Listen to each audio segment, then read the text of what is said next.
할머니입니다. 저에게는 세상에서 둘도 없는 친구가 한 명 있었습니다. 결혼하고 신혼집을 구해서 이사를 갔는데 친구는 제가 이사 간 바로 옆집에 살고 있었습니다. 이삿짐 들어오는 걸 보고 옆집 사람 이사 왔다고 친구가 반갑다고 인사를 하러 왔고 서로 이름도 얘기하고 나이도 얘기하다가 둘이 동갑인 것을 알고 엄청 반가워했지요. 자기기는 서울 온 지 얼마 안 돼서 서울에 친구도 없다며 저보고 옆집에 오래오래 살면서 친구했으면 좋겠다고 하더라고요. 저도 서울살이는 결혼하고 처음이라 그렇게 말해주니 너무나 고맙고 반가웠지요. 이삿짐 들어가는 그날 저는 그 친구와 친구하자 했고 우리는 그때부터 친구가 됐습니다. 그 친구는 저보다 결혼도 1년 먼저 했고 아이도 1년 먼저 낳았습니다. 그 친구는 아들을 낳았고 저는 다음 해 임신을 해 딸을 낳았습니다. 성격도 잘 맞는 데다 비슷한 시기에 아이를 낳으니 서로 얘기도 잘 통하고 도움을 주고받을 일도 많았습니다. 친구가 잠깐 일 보러 가면 제가 친구의 아이를 봐주고 제가 일이 있어 나가면 그 친구가 제 말을 봐주었습니다. 우리는 애 키우는 것도 같이 하고 부업도 같이 했습니다. 하루는 그 친구가 우리도 돈 좀 벌어볼까 하더라고요. 우리가 뭐 해서 돈 벌어 하니 우리도 밤 박자 하대요. 쌀가게 갔다 오는 길인데 거기서 사람들이 안 와서 방을 깎고 있더라고. 웬 밤이냐고 물으니까 그거 바꾸면 깎은 만큼 돈을 쳐준대. 그래서 사람들 말도 안 하고 엄청 열심히 깎고 있어. 쌀가게 아줌마가 나보고도 하고 싶으면 하라고 하기에 더 하면 같이 하고 안 하면 나도 안 해. 하기에 해보자 했지요. 그래서 그날부터 우리는 같이 집에서 부업을 시작했습니다. 손가락에 골무 피고 빔칼 들고 안아서 밤 깎고 나면 온몸이 뻑적지근하고 손가락인 얼얼했지만 그래도 그거 깎고 나니 집안에 계란 한 판이라도 더 살 수 있게 되었지요.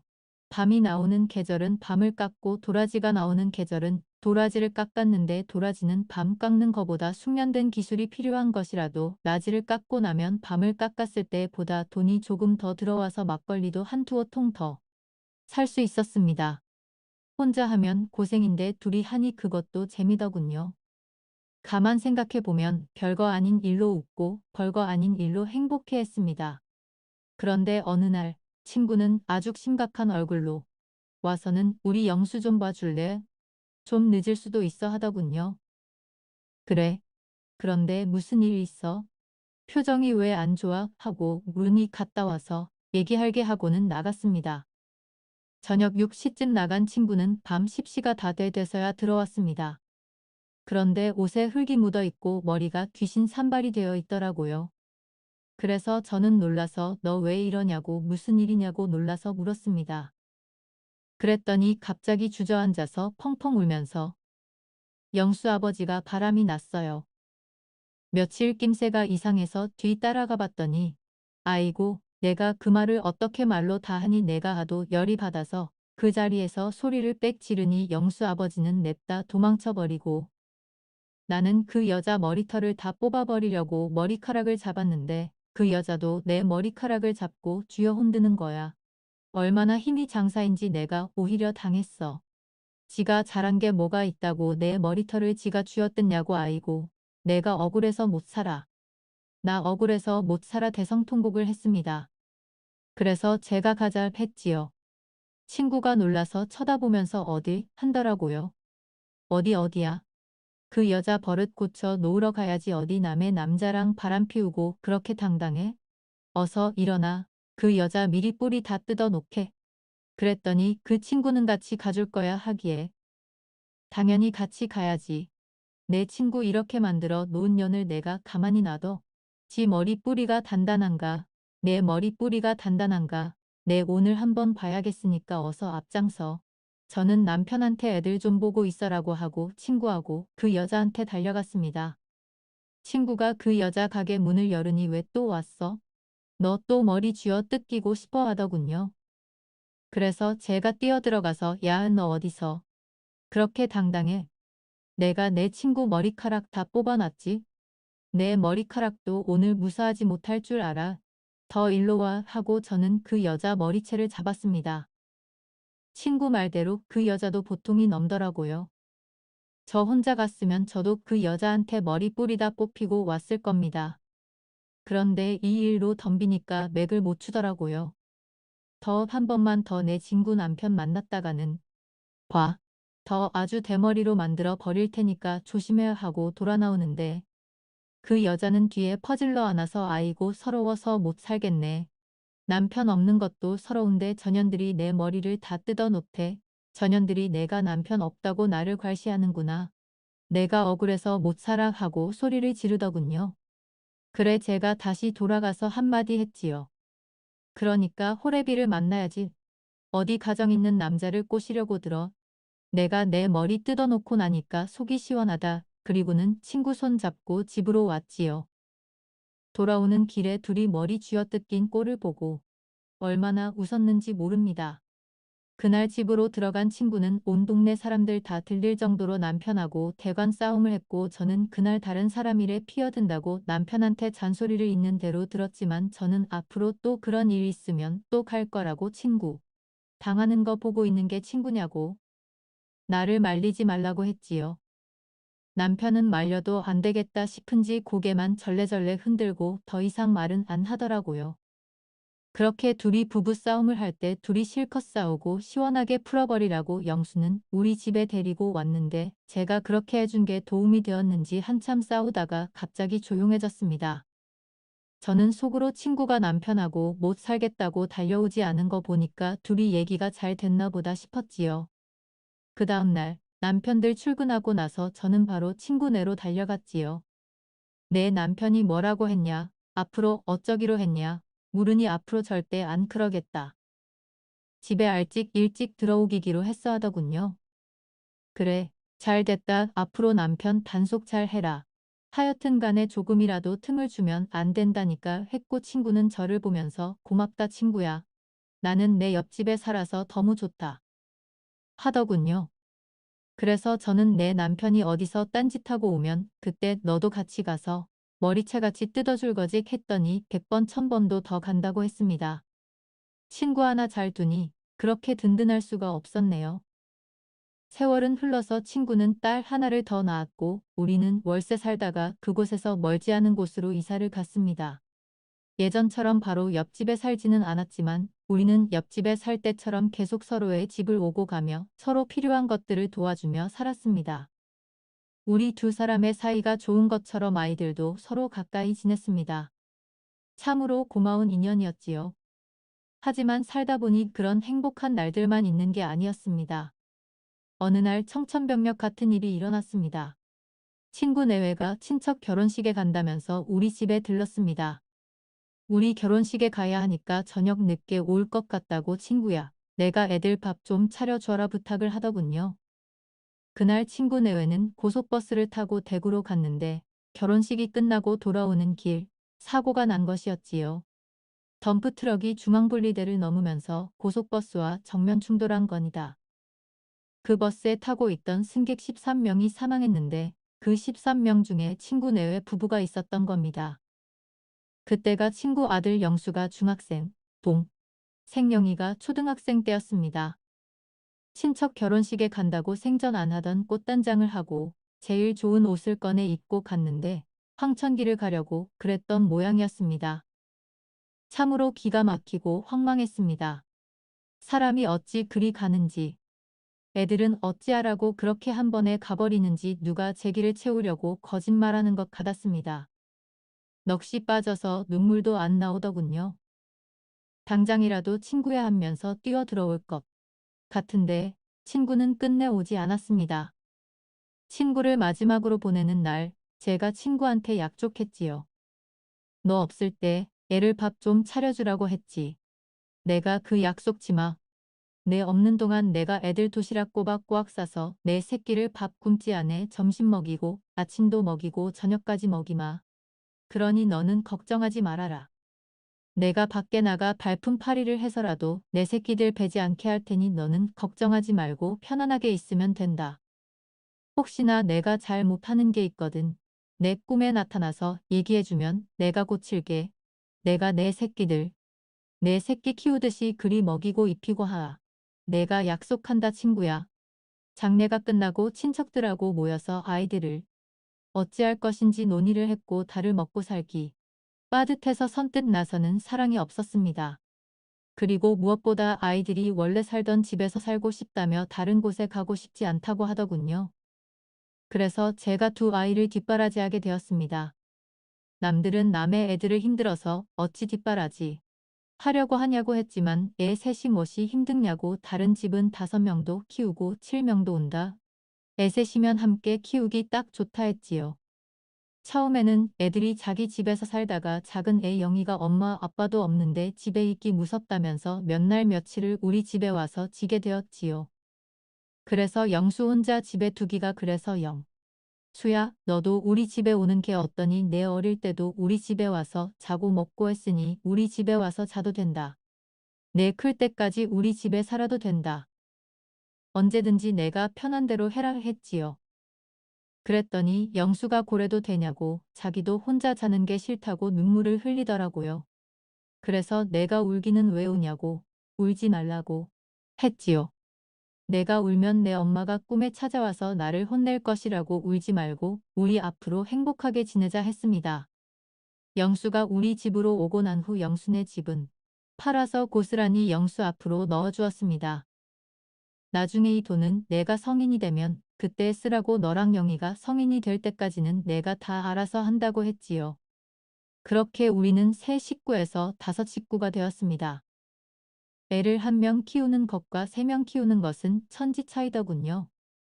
원래대로 잠깐씩 부연만 해서는 먹고 사는 것도 맘대로 못 먹고 살 것 같아서 아는 사람 소개로 마트에서 계산하는 일을 하게 되었고 남편하고 둘이 보니 애 셋 키우는 데는 크게 어렵지 않았습니다.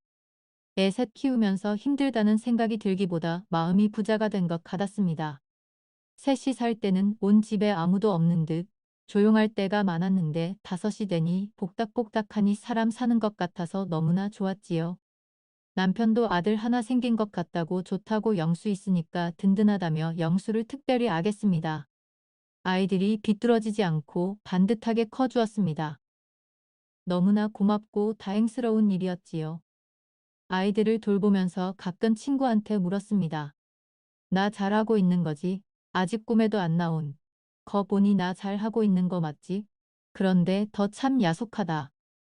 그렇게 가고 어찌 꿈에 한 번 안 보이냐? 너는 내가 보고 싶지도 않냐? 나는 내가 너무 오고 싶다. 원망 아닌 원망을 하니 친구가 그 말을 들었는지 며칠 뒤에 꿈에 나타나서 저하고 웃으면서 밤을 깎고 있었습니다. 저는 꿈속에서도 이것이 꿈이라고 생각하면서도 친구를 만난 것이 너무나 반갑고 기뻤습니다. 친구는 예전처럼 너무나 밝고 좋아 보였습니다. 그래서 꿈을 깨고 난 후 좋은데 갔나 보다 했지요. 제가 젊을 때는 사람 팔자라는 것이 있다. 사람의 운명이라는 것이 있다. 그런 것은 없을 거다 생각했습니다. 그런데 나이가 들면 들수록 사람에게는 팔자로 있고 운명도 인연도 있다는 생각이 들었습니다. 영수는 계속 우리 집에서 살다가 군대 전역 후 동생을 데리고 독립했습니다. 그때 제가 영수에게 물었습니다. 왜 독립을 하려고 하니? 그랬더니 영수는 너무 오래 같이 살면 정말 너무 가족 같아. 질 것 같아서요. 라고 하더군요. 그때는 그게 무슨 말인지 몰랐지요. 그냥 이제는 나가서 살 때가 됐다는 말인가 보다라고만 생각했습니다. 그런데 몇 년 뒤에 그 말이 무슨 말인지 알았지요. 영수와 독립하고 얼마 후 영수와 제 딸 현경이가 친한 오빠 동생이 아니라 좋아하는 사이로 발전을 했고 영수가 대학을 졸업하고 공무원 시험에 당당히 합격한 후에 현경이와 결혼하고 싶다고 결혼을 허락해 달라고 왔더군요. 그때 알았지요. 그래서 나가서 산다고 했구나. 한 집에 살다가 남매 같은 사이가 될까봐 그래서 독립한다고 했구나 싶었지요. 남편과 저는 당연히 허락했습니다. 우리가 너를 모르면 모를까. 더 같이 성실하고 반듯한 사람이 어디 흔하겠냐. 다른 사람은 못 믿어도 우리는 너는 믿는다 했지요. 그렇게 영수는 제 사위가 되었습니다. 하나밖에 없는 딸이 결혼을 하고 남편에게 몹쓸 병이 찾아왔습니다. 남편은 이제 자기 할 일 다 했다고 생각을 했던 건지 아니면 지금까지 몸이 계속 좋지 않았는데 정신력으로 버틴 건지 갑자기 몸에 이상 증세가 나타났습니다. 남편이 잘 때마다 끙끙 앓는 소리를 내서 왜 그러냐고 물었더니 요새 몸이 영 안 좋다고 했습니다. 얼마 전에는 배가 아프더니 이제는 등이 결리고 아프다면서 도저히 왜 그런지 모르겠다고 한더군요. 그래서 다음날 병원에 가봤지요. 이런저런 검사를 하더니 당뇨도 있고 소변색도 안 좋아서 췌장암이 의심된다고 큰 병원 가서죠. 직 검사 한번 받아보셔야 할 것 같다고 했지요. 그래서 저는 2년 전에 건강검진을 받았는데 아무 이상 없다고 나왔다. 갑자기 그럴 수가 있느냐고 물었더니 췌장은 그렇다고 하더라고요. 너무 몸속 깊이 있어서 발견하기도 힘들고 피가 많이 모이는 곳이라 전이도 빠르다고요. 그래서 췌장암이 무서운 거라며 하루라도 지체하지 말고 빨리 검사를 받아오라고 했습니다. 남편은 대학병원으로 옮겨졌고 췌장암 진단을 받았습니다. 이미 많이 진행된 상태라고 하더군요. 적극적으로 치료를 해도 6개월 넘기기 힘들다고 했습니다. 그래도 우리는 최대한 할 수 있는 데까지 해달라고 했고 병원에서는 암이 많이 진행된 데다 당뇨까지 있어서 수술은 힘들 것 같다고 했습니다. 항암 치료가 최선인 것 같다고 했지요. 그래서 남편은 항암 치료를 받긴 했지만 몸이 너무 힘들어서 그조차도 할 수 없었습니다. 남편은 췌장암 진단을 받은 지 5개월 만에 세상을 떠났습니다. 일이 갈 줄 알았다면 힘들게 항암 치료하지 말고 좋은데 구경이나 하고 집에서 편히 쉬게나 할 것을 괜히 사람만 고생시킨 것 같아서 마음이 너무 안 좋더군요. 그래도 참 좋은 사람이고 성실한 사람이었으니 좋은데 갔을 거라고 앞으로는 편히 쉴 수 있을 거라고 위안을 했지요. 그런데 이 암이라는 것이 뭔지 이것도 유전이 되는 모양이었습니다. 남편이 그렇게 가고 17년 뒤 날도 지 아버지와 같은 증상이 나타나 췌장암 진단을 받고 세상을 떠났습니다. 딸이 췌장암 진단을 받았을 때 가슴이 칠렁 내려앉았습니다.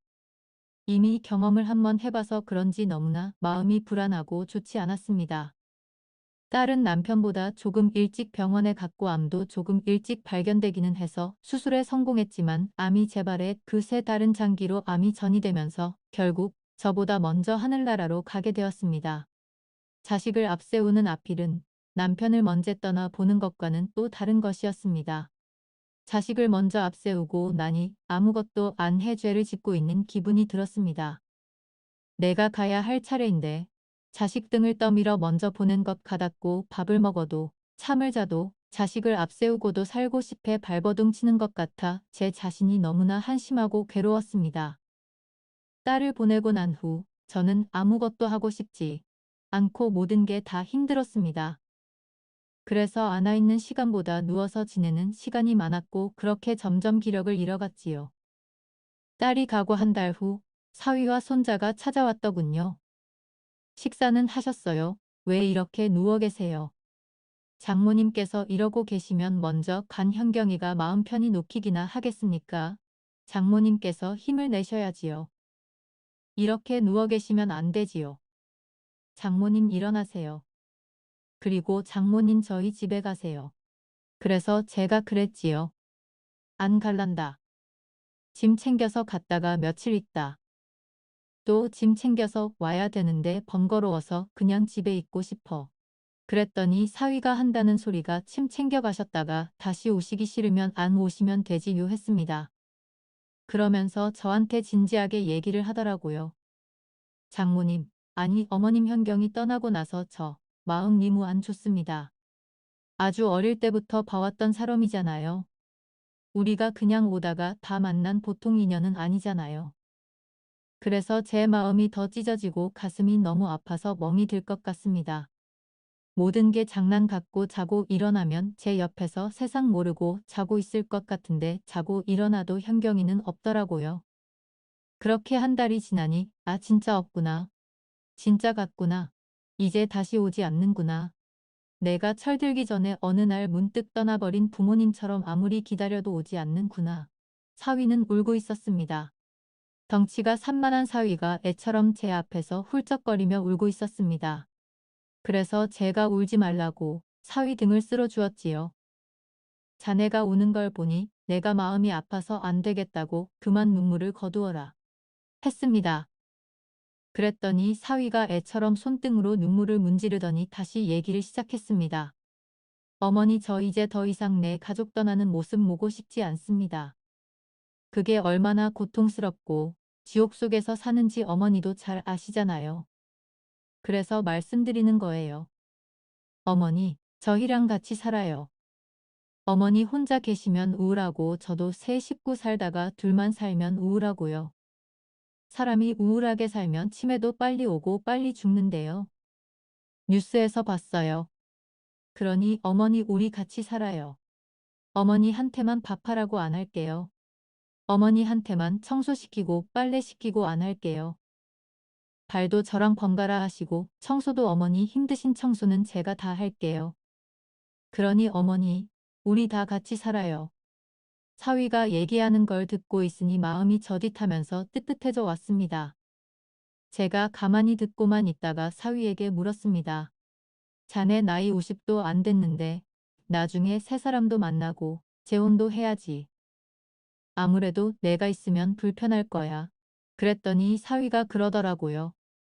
저 지금은 사람 만날 생각 없고 재혼도 생각 없습니다.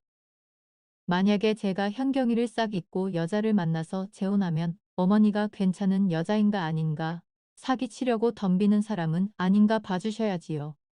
그리고 어머니, 제가 제일 힘들고 무서울 때 어머니도 저를 거둬서 어머니 집에 살게 해주셨잖아요. 이젠 제 차례입니다. 저도 어머거처럼 할 수 있게 기회를 주세요. 사위가 이렇게 애기를 해주니 제가 눈물에 왈칵 쏟아졌습니다. 그렇게 말해주는 사위가 너무나 고마웠습니다. 그래서 저는 더 생각할 것도 없고 안 된다 할 이유도 없어서 그러자 했습니다. 너는 옛날부터 내 사위가 아니라 내 아들이었다고. 아들이 같이 살자고 하니 같이 살아야 하지 않겠냐고. 세상에 부모한테 같이 살자고 하는 자식이 대한민국에서 몇이나 되겠냐고. 나는 참 복받은 사람이다 했지요. 그렇게 우리는 셋이 함께 살게 되었고 내 아들이자 사위 영수는 청소도 열심히 하고 이틀에 한 번 꼴은 음식을 만들겠다며 나섰지만 음식이 너무 맛이 없는 겁니다. 그래서 저는 대놓고 음식 맛없다. 그러니 만들 필요도 없다. 말은 못하고 나중에 내가 늙고 힘들면 그때 해달라고 음식은 내가 하겠다고 했지요. 그랬더니 사위는 그러면 설거지라도 열심히 하겠다고 날마다 설거지를 하고 있네요. 그동안 살면서 사랑하는 사랑들은 떠나보내 하는 아픔을 겪었지만 이제는 우리 사위자 아들 그리고 내 손녀와 셋이서 힘들었던 만큼 행복하게 살아가고 싶습니다.